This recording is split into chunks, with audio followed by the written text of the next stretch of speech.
Hello, welcome to the 5-day course, Quiet the Monkey Mind, Unleash Your Inner Voice.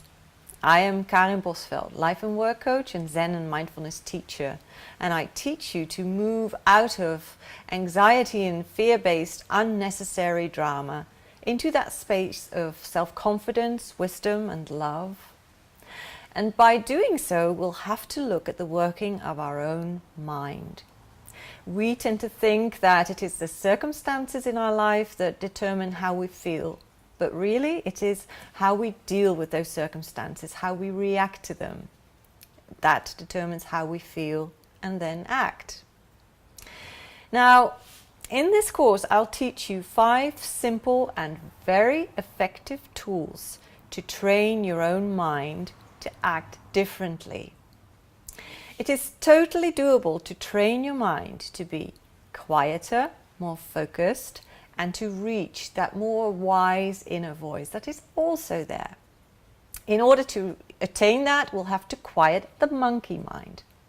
And like anything that's trainable, this needs practice. So you'll need some consistency and some commitment. So I need you to give these practices a place in your day, ideally in your life. Also, this mind of ours is very fear-based because we are hardwired for survival, right? So the brain is constantly scanning our surroundings, looking for danger. And it will send us into fight or flight mode at the drop of a hat. Another thing is, for this very reason, we're very focused on the negative so that we can recognize it, remember it, and avoid it in the future.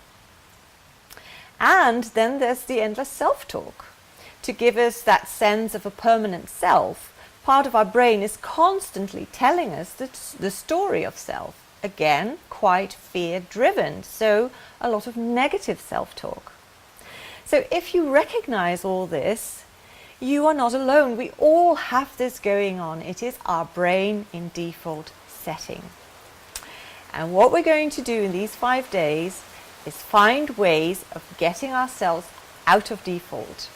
Now, as you can imagine, this is not so easily done because it is tough stuff. And when left alone, the brain will automatically gravitate towards default. So you have to be really aware. You have to be patient with yourself and see the brain as an untrained puppy. It means no evil. It just doesn't know what it's doing. It needs to be trained. So the best way to train a puppy is to be very persistent and also very patient and have a light touch. You know, not tell it off all the time, just see it as a playful thing. This is what I'd advise you to do. Now, first thing I'd like you to do today is start a journal. Now you can go out and buy yourself a wonderful notebook. I would do that. But you can also use whatever you have lying around, or if you prefer, use your computer. But I would encourage you to really do a handwritten journal. That is good for the brain as well. And what I'd like you to do first today is to sit down a moment and ask yourself, why did I sign up for this course? This is about commitment. Why do you want to do this? What do you want to achieve? What do you want to change in your life? And how are you going to commit to this? How are you going to support yourself to actually do this and keep yourself accountable? Spend a few moments thinking about that and writing down whatever comes up. Key in journaling is not to censor yourself. Write down whatever comes up. If it seems silly or insignificant, never mind, just write it down. Empty that brain on the page. Next 5 days, every morning, first thing, you take 5 to 10 minutes and you just empty your brain on the paper. You write down whatever is going on up there. See what comes up. Don't censor.